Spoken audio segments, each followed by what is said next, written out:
നമുക്ക് വാഴക്കൂമ്പ് കൊണ്ട് നല്ലൊരു തോരനുണ്ടാക്കിയെടുക്കാം. എങ്ങനെയാണ് നല്ല രീതിയിൽ കയ്പില്ലാതെ തോരനുണ്ടാക്കിയെടുക്കുന്നതെന്നാണ് നമ്മൾ ഇന്ന് വീഡിയോയിലൂടെ നോക്കുന്നത്. കൂമ്പിനോടൊപ്പം തന്നെ ചെറുപയർ വേണം. അപ്പം ഞാൻ ചെറുപയർ ആദ്യമേ ഒന്ന് വേവിച്ചെടുക്കാനായിട്ട് കുക്കറിലേക്ക് ഇടുകയാണ്. കുറച്ച് വെള്ളവും ഉപ്പും മഞ്ഞൾപ്പൊടിയും ചേർത്ത് നമുക്കിതൊന്ന് വേവിച്ചെടുക്കാം. ഇത് ഞാൻ ഓവർനൈറ്റ് കുതിർത്ത ചെറുപയറല്ല കേട്ടോ. അപ്പോൾ ഒരു 7-8 വിസിൽ കേൾക്കേണ്ടി വരും ഇതൊന്ന് വെന്ത് വരാനായിട്ട്. നിങ്ങളാണെങ്കിൽ ഓവർനൈറ്റ് ഒന്ന് കുതിർത്ത് വെക്കുകയാണെങ്കിൽ 2-3 വിസിൽ തന്നെ പെട്ടെന്ന് വെന്ത് കിട്ടും. ഇനി ഈ ചെറുപയർ വെന്ത് വരുന്ന സമയത്തിന് നമ്മുടെ കൂമ്പ് അരിഞ്ഞ് കഴുകിയെടുക്കണം. കൂമ്പ് അരിഞ്ഞതിന് ശേഷം നമ്മൾ നല്ല കഞ്ഞിവെള്ളത്തിൽ ഒന്ന് കഴുകിയെടുക്കുകയാണെങ്കിൽ അതിൻ്റെ കയ്പ്പൊക്കെ ഒന്ന് പോയി കിട്ടും കേട്ടോ. അരിയുമ്പോൾ നമ്മളൊന്ന് ശ്രദ്ധിച്ച് അരിയുകയും കൂടി ചെയ്യണം. അതിനകത്ത് ചെറുതായിട്ടൊരു പൂഞ്ഞുണ്ടാകും. അത് വരാതെ ഒന്ന് ചെറുതായിട്ടൊക്കെ ഒന്ന് നോക്കി ഒന്ന് അരിഞ്ഞെടുത്താൽ ഒട്ടും തന്നെ കയ്പ്പുണ്ടാകില്ല. അരിഞ്ഞതിന് ശേഷം നമുക്ക് ഈ ഒരു കഞ്ഞിവെള്ളത്തിൽ നന്നായി കഴുകി പിഴിഞ്ഞാണ് എടുക്കേണ്ടത്. ഇതിപ്പോൾ ഞാൻ നന്നായി അരിഞ്ഞെടുത്തിട്ടുണ്ട്. ഇനി ഇത് നമുക്ക് കഞ്ഞിവെള്ളത്തിലൊന്ന് നന്നായി കഴുകിയെടുക്കാം. കഞ്ഞിവെള്ളത്തിൽ നന്നായി ഒരു തവണ കഴുകിയെടുത്തതിന് ശേഷം നല്ല വെള്ളത്തിൽ 1-2 തവണ കഴുകി പിഴിഞ്ഞെടുത്താൽ മതി. ഇനി കഞ്ഞിവെള്ളത്തിലേക്ക് നമ്മൾ ഈ കൂമ്പെല്ലാം ഇട്ടതിന് ശേഷം ഇതുപോലെ നന്നായി കൈകൊണ്ട് കുറച്ച് നേരം ഒന്നിങ്ങനെ പിഴിഞ്ഞെടുക്കണം. നന്നായിട്ട് തിരുമ്മി പിഴിഞ്ഞെടുക്കണം. അപ്പം ഞാനിത് നന്നായി ഒന്ന് പിഴിഞ്ഞെടുത്തിട്ട് വരാം.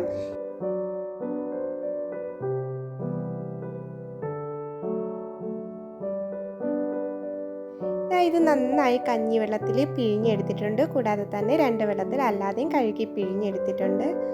ഈ സമയത്തിന് നമ്മുടെ പയർ വെന്ത് വന്നിട്ടുണ്ട്. പയർ ഒരു 1/4 ഭാഗം വേവായാൽ മതി. പിന്നീട് നമ്മളത് തോരനാക്കുന്ന സമയത്തിന് നമുക്കത് കുറച്ചുകൂടെ വേവിക്കാം. ഇനി നമുക്ക് നേരെ തോരനുണ്ടാക്കാം. ഞാൻ ആദ്യമേ തന്നെ കടുക് താളിച്ചിട്ടാണ് തുടങ്ങുന്നത് കേട്ടോ. ഇത് നിങ്ങൾക്ക് വേണമെങ്കിൽ അവസാനം താളിച്ച് ചേർത്താലും മതി.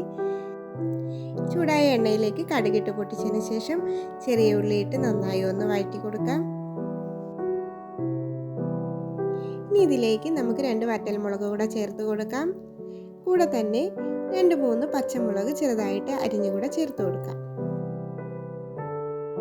ഇനി നമുക്ക് ഈ താളിച്ചതൊന്ന് സൈഡിലേക്ക് മാറ്റി വെച്ച ശേഷം ഒരു ചെറിയ കഷ്ണം ഇഞ്ചി ചെറുതായിട്ട് കൊത്തിയരിഞ്ഞത് കൂടെ ഒന്ന് ചേർത്ത് ഒന്ന് ഫ്രൈ ചെയ്ത് കൊടുക്കാം. അതിനുശേഷം ഇതിലേക്ക് കുറച്ച് കറിവേപ്പില കൂടെ ചേർത്ത് കൊടുക്കാം.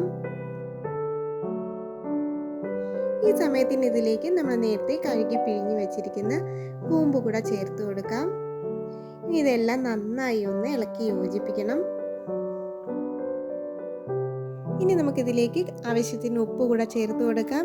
നമ്മൾ ചെറുപയർ വേവിച്ചപ്പോൾ ഉപ്പ് ചേർത്തിട്ടുണ്ട്. അത് നോക്കി വേണം ചേർക്കാനായിട്ട്. അതിനുശേഷം കുറച്ച് മഞ്ഞൾപ്പൊടി കൂടെ ചേർത്ത് കൊടുത്ത് നന്നായിട്ട് ഇളക്കി യോജിപ്പിക്കാം. ഇപ്പം നമ്മളിതെല്ലാം നന്നായി ഇളക്കി യോജിപ്പിച്ചിട്ടുണ്ട്. ഇനി ചെറിയ തീയിൽ നമുക്കിത് അടച്ച് വെച്ച് വേവിക്കാം. ഈ സമയത്തിന് തോരൻ ആവശ്യമായ അരപ്പ് തയ്യാറാക്കാം. അതിനായി ആവശ്യത്തിന് തേങ്ങ എടുത്ത് അതിലേക്ക് 2-3 അല്ലി വെളുത്തുള്ളി, 3 അല്ലി ചെറിയ ഉള്ളി, അല്പം മല്ലിപ്പൊടി, കുറച്ച് മഞ്ഞൾപ്പൊടി, അല്പം കുരുമുളക് പൊടി എന്നിവ ചേർത്ത് നന്നായിട്ടൊന്ന് കറക്കിയെടുക്കണം. ആവശ്യത്തിന് നിങ്ങൾക്ക് എരിവ് കൂടുതൽ വേണമെങ്കിൽ കുറച്ച് മുളക് പൊടിയും കൂടെ ചേർത്ത് കൊടുക്കാം. ഇനി ഇത് അരഞ്ഞ് വരുമ്പോഴേക്കും കുറച്ച് കറിവേപ്പിലയും കൂടെ ചേർത്ത് ഒന്ന് കറക്കിയെടുത്താൽ മതി. ഇനി നമുക്കിതൊന്ന് തുറന്ന് നോക്കാം. ഇപ്പം നമ്മുടെ കൂമ്പൊക്കെ നന്നായി വെന്ത് വന്നിട്ടുണ്ട്. അതിലെ വെള്ളമെല്ലാം വറ്റി വന്നിട്ടുണ്ട്. ഇനി നമ്മൾ വേവിച്ച് വെച്ചിരിക്കുന്ന ചെറുപയറും കൂടെ ഇതിലേക്ക് ചേർത്ത് കൊടുക്കാം. ഇനി നമുക്കിതെല്ലാം കൂടെ ഒന്ന് ഇളക്കി യോജിപ്പിച്ചതിന് ശേഷം നമ്മൾ നേരത്തെ അരച്ച് വെച്ചിരിക്കുന്ന അരപ്പ് കൂടെ ഇതിലേക്ക് ചേർക്കണം. എന്നിട്ട് ഈ ചെറുപയർ വെന്ത ആ ചെറിയ കുറച്ച് വെള്ളം അതിനകത്തുണ്ടാകും. ആ വെള്ളത്തിൽ തന്നെ ഈ അരപ്പും കൂമ്പും എല്ലാം ഒന്ന് വെന്ത് കിട്ടും. അതുവരെ നമുക്ക് ഇതെല്ലാം കൂടെ ഒന്ന് മൂടി വെച്ച് വേവിച്ചെടുക്കണം. ഇപ്പം നമ്മുടെ അരപ്പിൻ്റെ പച്ചമണമൊക്കെ മാറി എല്ലാം നന്നായിട്ട് വെന്ത് വന്നിട്ടുണ്ട്. വളരെ പെട്ടെന്ന് തന്നെ തയ്യാറാക്കി എടുക്കാൻ പറ്റുന്ന നല്ലൊരു തോരനാണ്. ഇതിലുപയോഗിച്ചിരിക്കുന്ന വാഴക്കൂമ്പായാലും ചെറുപയറായാലും നല്ല ഹെൽത്തി ആയിട്ടുള്ളതാണ്. കുട്ടികൾക്ക് ഉണ്ടാക്കി കൊടുക്കാനാണെങ്കിൽ എല്ലാം നല്ലതാണ്. അപ്പോൾ എല്ലാവരും ഒന്ന് ട്രൈ ചെയ്ത് നോക്കുക. അതുപോലെ തന്നെ വീഡിയോ ഇഷ്ടമായിട്ടുണ്ടെങ്കിൽ ഒന്ന് ലൈക്ക് ചെയ്യാനും സബ്സ്ക്രൈബ് ചെയ്യാനും മറക്കരുത്. അപ്പോൾ ഇനി മറ്റൊരു വീഡിയോയുമായി വീണ്ടും കാണാം. Thank you.